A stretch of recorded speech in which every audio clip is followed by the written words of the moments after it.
This is the Well Woman Show. I'm Giovanna Rossi. Today on the show, I'll be talking to Emily Bennett, owner of Baby Blastoff, about how to get what you need by asking for it.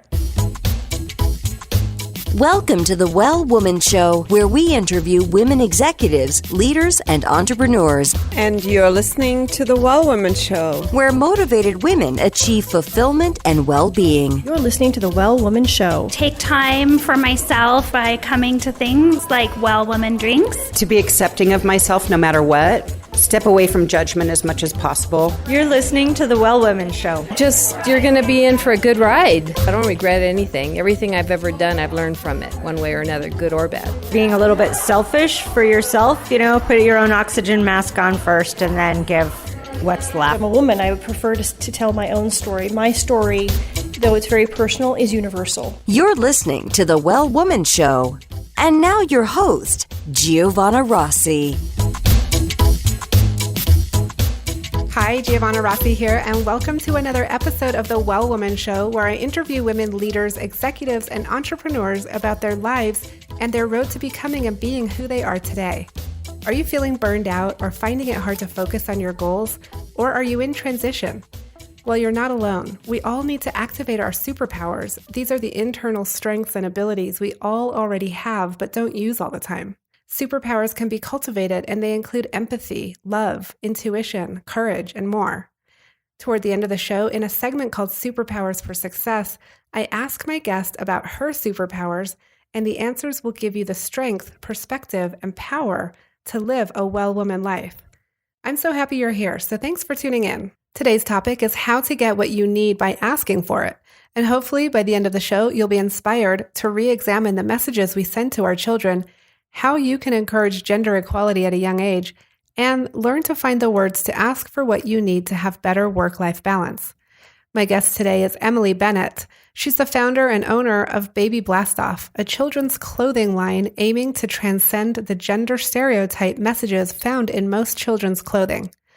Her clothing is USA-made, unisex, printed from Emily's original artwork, and made from high-quality fabric. Emily sources all materials from local reputable businesses and sustainably manufactures all products in Albuquerque, New Mexico, supporting her community economically. Emily has her master's in education, and prior to starting Baby Blastoff, she taught kindergarten, first and second grade for 5 years. In this episode, Emily and I talk about the challenges of being a solopreneur, how to create a schedule that allows you to nurture your business and your family or personal life, and why it's so important to encourage gender equality at a young age. The free giveaway today is Emily's free If Not Boys Don't Cry, Then What? I love the giveaway because it gives straightforward examples of how you can encourage little boys to be more in touch with their emotions and easily move away from gender stereotypes. Head over to wellwomanlife.com/073show to grab your freebie. Before we begin, I want to let you know that I'll be in the UK this summer with events in Oxford and London, and that's in July, and I'm going to be doing a soiree with my sis in Oxford, and that's July 19th, and also a fabulous collaboration with my new pal Lucy in London, and her gig is called The Goddess Formula, and we're going to be doing a Well Woman Drinks event on July 17th. So if you're in that area, definitely check out wellwomanlife.com/events for more information. And this year's Superpower retreat will be October 26th and 27th in New Mexico. So save the date and check out the website for more info. I'll be in LA in August at Podcast Movement, presenting on the virtual ticket on how to rock your remote events.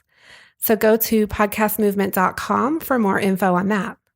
You can also join the conversation in the Well Woman Life community group at wellwomanlife.com/Facebook. Now, before I bring on my guest, as always, this episode is brought to you by Well Woman Life, a global community of women living our best lives.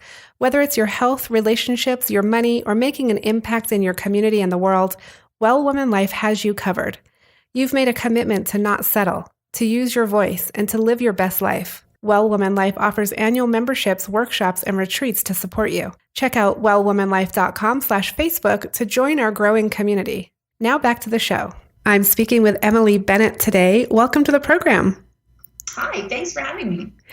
Emily, I want to get started with you explaining to listeners, what are you working on and how does it impact women's lives and well-being? My business is called Baby Blast Off, and it's a line of baby clothing that is about breaking down gender stereotypes and providing an alternative to the traditional pink and blue that you see everywhere. And I started this business after my son was born because I didn't like the gender stereotype messaging that is so common on children's clothing. And so, onesies that say things like lock up your daughters or tough guy or little guy, big attitude. I just didn't feel very comfortable putting those on my son. And so I wanted to create an alternative that would be empowering to him and to other children to feel comfortable pursuing their own authentic selves and to grow into whoever they want to be and to help them break down gender stereotype roles. Yeah. And I see this as really being supportive of both children and women, because I think that if we're going to change the world to make it a more equal place, really we have to start with our children and teaching them about how we can act differently and think about the world differently. And I see clothing as a form of expression and a form of media. And as an artist, this was a perfect way for me to express my interest in that area and hope to help make the world a better place.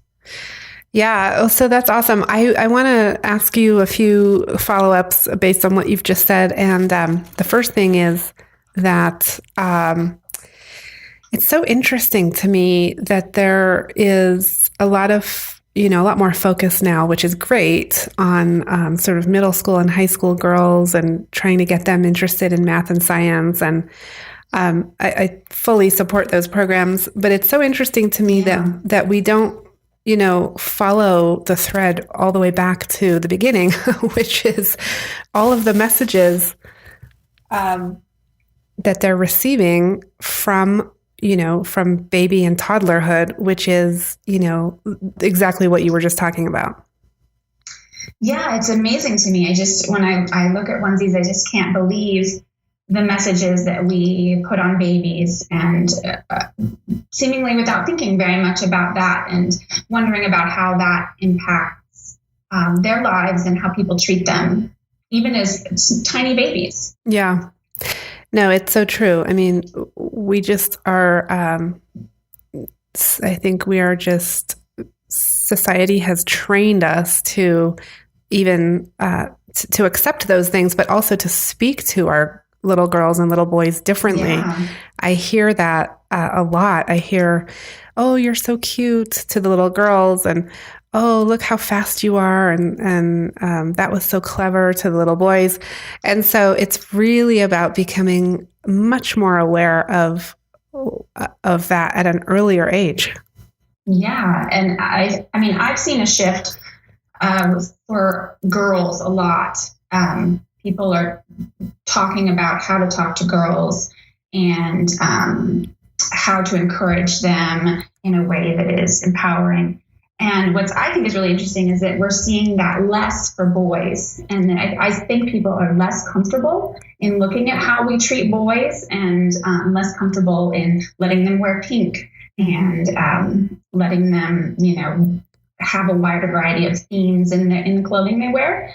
So that is a huge part of my mission is to create things for boys that move away from those stereotype messages that are so strong and so deeply rooted. Yes. So what are some of the messages you would rather little boys hear? I would rather have them hear that they can be kind, that they can be gentle. Some of the drawings that I do, one of my most successful, I think, is of the bunny. Because a lot of boys' clothing has, animals with, fangs and sharp, claws. Yeah. And they're going, rawr. I want boys to have the message that they can be gentle and they could hold a soft bunny in their arms and gently take care of it. And that is part of being a boy too. Yeah. No, I love it. So we'll definitely link to your some of your images because we can't see them on the podcast, but we'll definitely link to those in the show notes. But do you want to describe any of the other imagery or words that you include on your clothing? Sure. I mean, some of my best sellers are the ones for girls, like the T-Rex, which I call She Rex. Which is on pink, and right now it's printed in sparkly green. People love that, and I think people are really on board with the girl messages. I've done everything from like a chemistry flask for girls, and lawnmower, a shark. And on the boys' side, it's a little bit trickier. So another one that I feel like is really successful is the toaster. Because we want to encourage our boys to be active in our households and be cooking, and so the toaster has a big star on it, and it's called All-Star Toaster, and it plays with the idea, but I think people are more comfortable with it because it doesn't go too far, and so that's a place where I'm working to play around with that and push a little bit, push us all a little bit into our discomfort, but not too far, so that the message is lost. Right. So, Emily, your business is a few years old. You've had incredible success so far. Can you talk about the journey and, first of all, summarize sort of where you are in your business? Like, you're nationally distributing, right? And can you talk a little bit more about that? Sure. I started just screen printing in my converted garage and selling things to my friends. And then there have been lots of twists and turns. I started manufacturing in 2014, and I thought I was going to do a whole line of different styles, but that kind of what really took off were the onesies. That's what gained the most traction. So now I have come back to just making a wide variety of onesies, and then going to add in kids' t-shirts. And I did a Kickstarter so I could go to a trade show in New York, and that was successful. And more than anything, that helped me to meet people and network and find out kind of what my next steps should be. And now I work with 2 sales reps, one out of San Francisco and one in Denver, and they help distribute my products into stores. And when you say you work with 2 sales reps, what exactly do you mean? Do you contract with them, or are they on staff? Like, how does that work? I contract with them. They go to shows, and they have a network of stores that they are connected with, and they present my products to them and help get sales that way. Okay, and where did you meet them? My first ones, I just cold called them. Because I knew I wanted to find reps to help me sell. So I just was searching for people and cold calling and getting lots of no response and no. And I met these folks, or I called these folks in San Francisco, and they said yes. That's great. I think it's so important to share these nuts and bolts of how these partnerships and contracts actually happen, because women out there listening who are just like you and me, entrepreneurs, or they're in a career and and they're working on a side business, or they're thinking about a project. It's really great to hear from folks who have done it or are doing it, and exactly how these steps are taken. It's so useful. Yeah, it's not straightforward. I would want people to know that it's so much trying this and seeing, and lots of cold calling and lots of disappointing moments and it's a big challenge to keep going through those times when you feel like, oh, nothing is coming through. Right. And so I interrupted you. So you got a couple sales reps, and then do you want to continue? Oh, from there they've been selling, and it's slowly growing. It hasn't been a huge like kind of thing, but I feel like I'm working on it, honing the message, and it's continuing to grow, and that's where I am today. There's lots of potential, but it's certainly not, quote, there yet. Right. By any means. Yeah, it's a constant journey, right? So which are you in actual stores? Like, do you have shelf space? Like, how are you selling your stuff? Yeah, I sell wholesale to stores, boutiques. For example, in Seattle, you could go to the store and see my onesies on their, hangers in that store. In places in San Francisco and LA.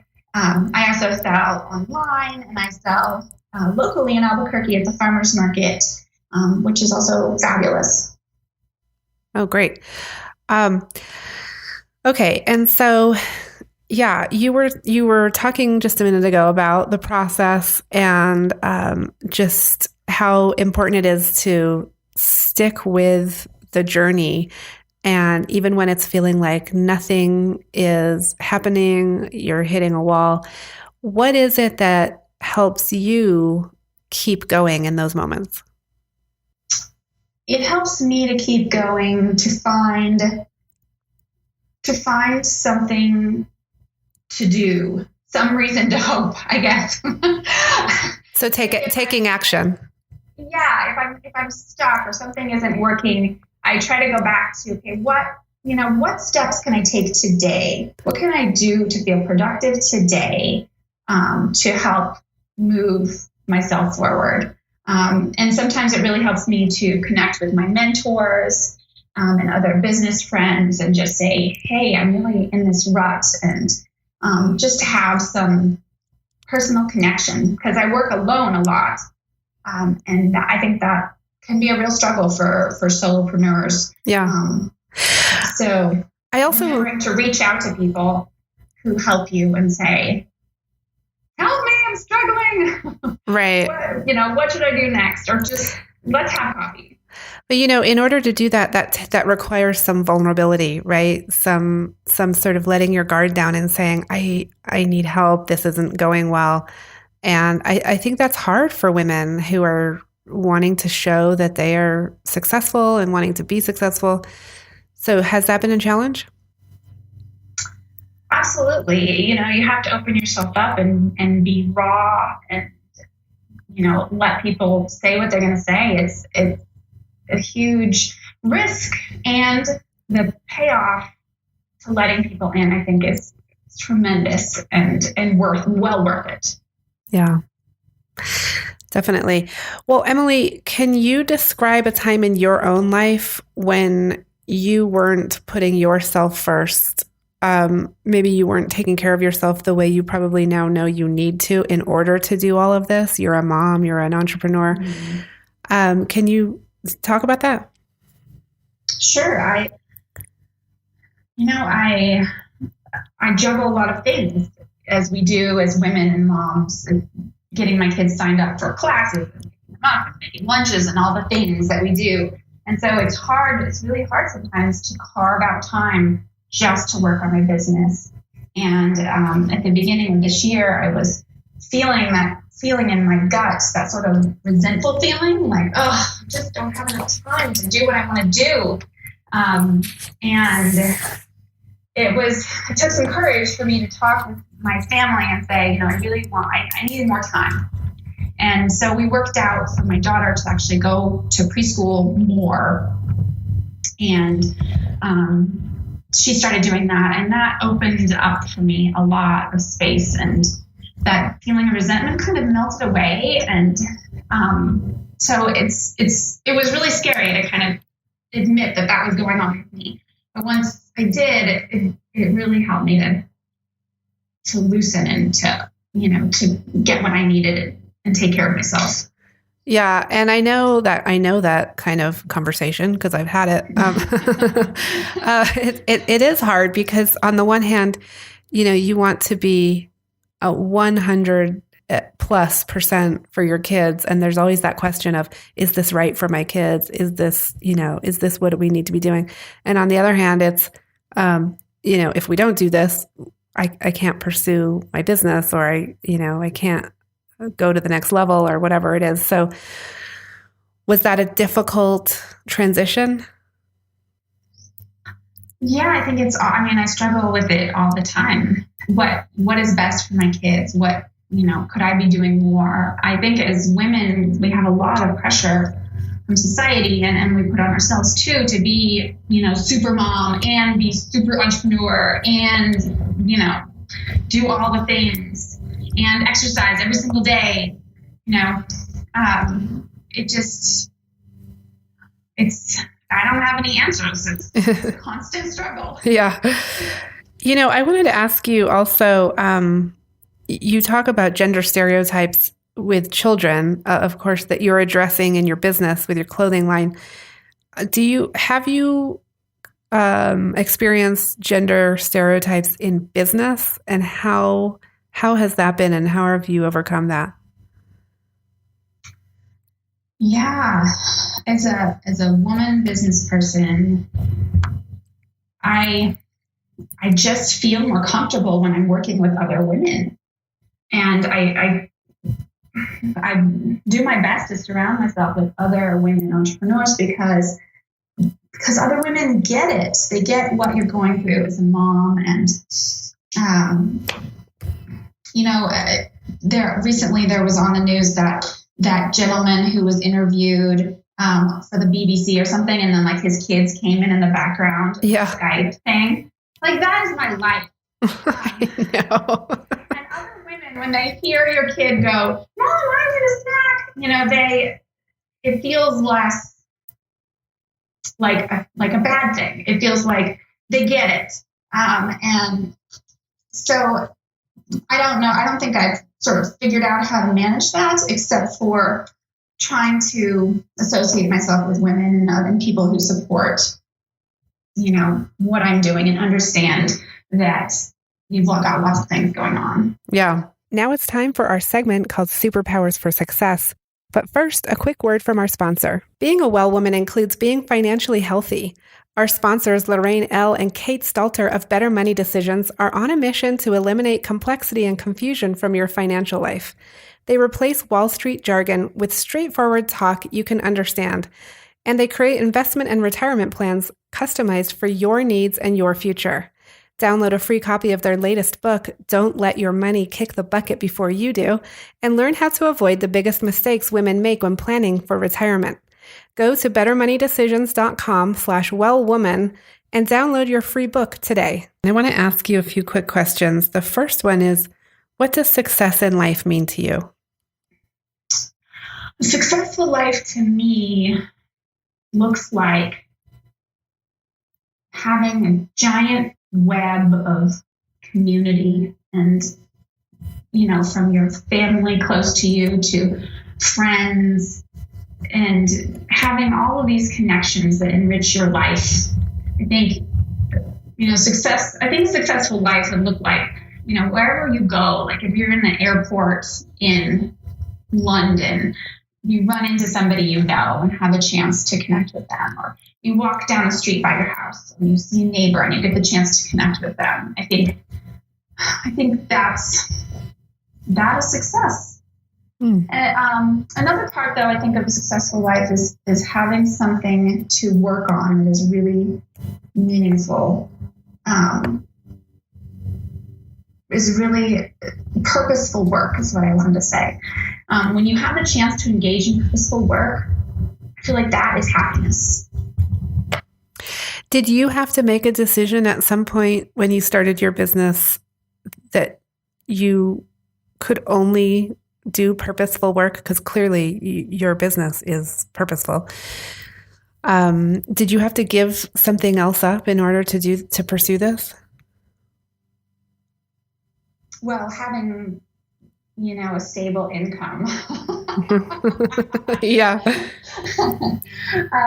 And that could be a big thing. I had to give up that, and I had to give up a sense of sort of like safeness, I think. Our families and friends, I think, often want us to be safe. They want us to pursue a life that leads to, us being taken care of, which is out of love. And having to challenge that is like letting something go, like saying to the people you love, I'm stepping into the space of sort of less safeness, and can we still all be okay with that? Right. Well, and just to dig into that a little deeper, how risky was it? Because there's risk in stepping into a less safe place.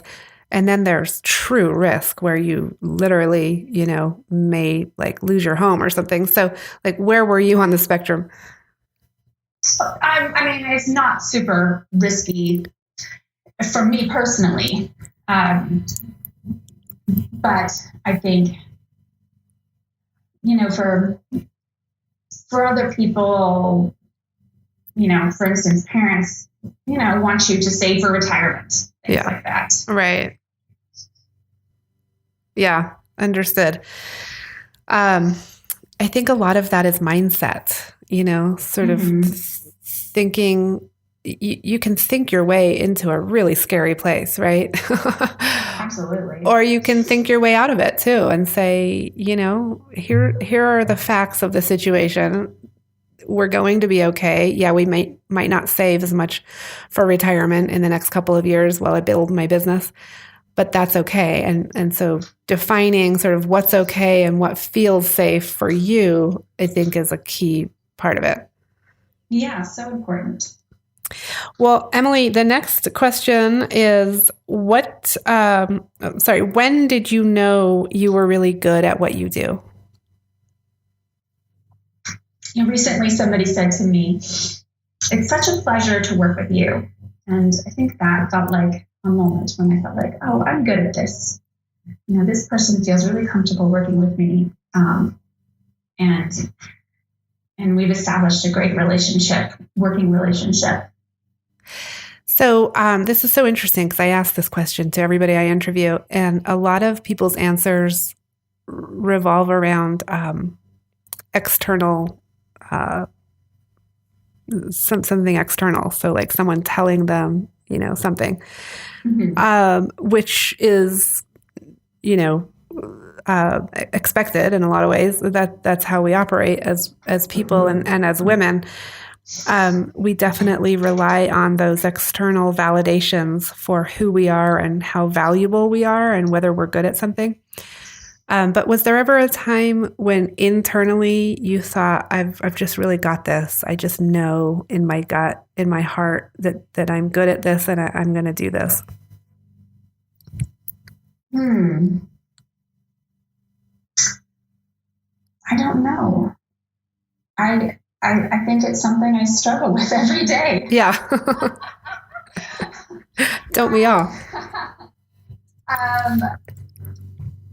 I think I have moments of feeling that way because it's still, still really in the thick of the journey. I have moments when I'm working on a new drawing and it comes together and it looks awesome, according to me. And I feel like, wow, I am awesome. I just made an awesome drawing and I'm all by myself in this room and nobody said anything. Yeah, that's great. Okay. And then what superpower did you discover you had only to realize it was there all the time? My drawing, speaking of. Yeah. I think I, as a small child, I always loved to draw, and I told my parents I wanted to be a cartoonist when I grew up.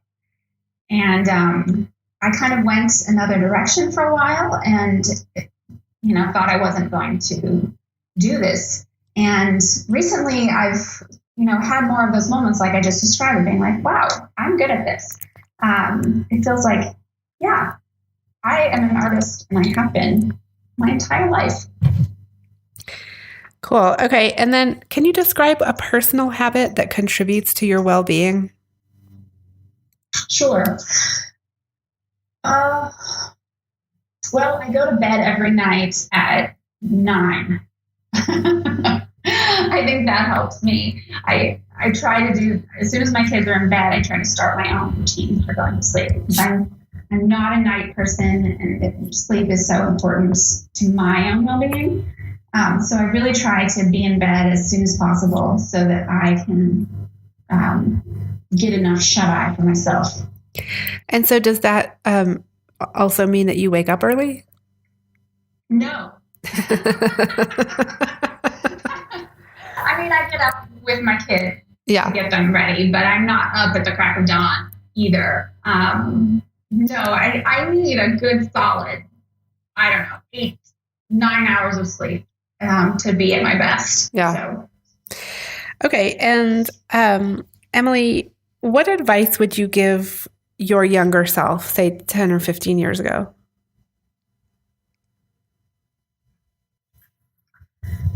I wish that I would tell myself to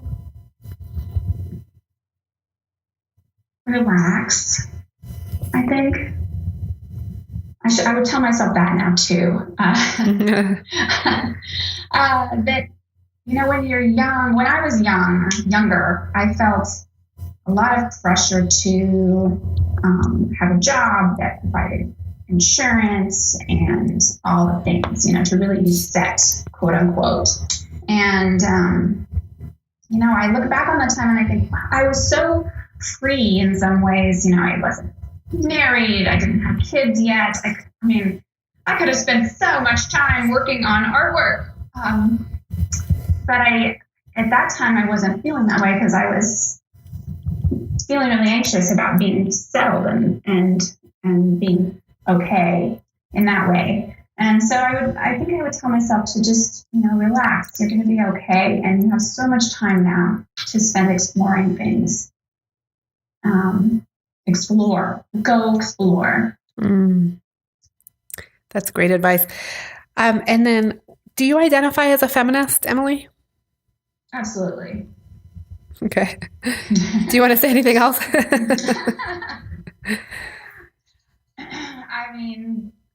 From my choice of business, I think it's pretty clear that. Yeah.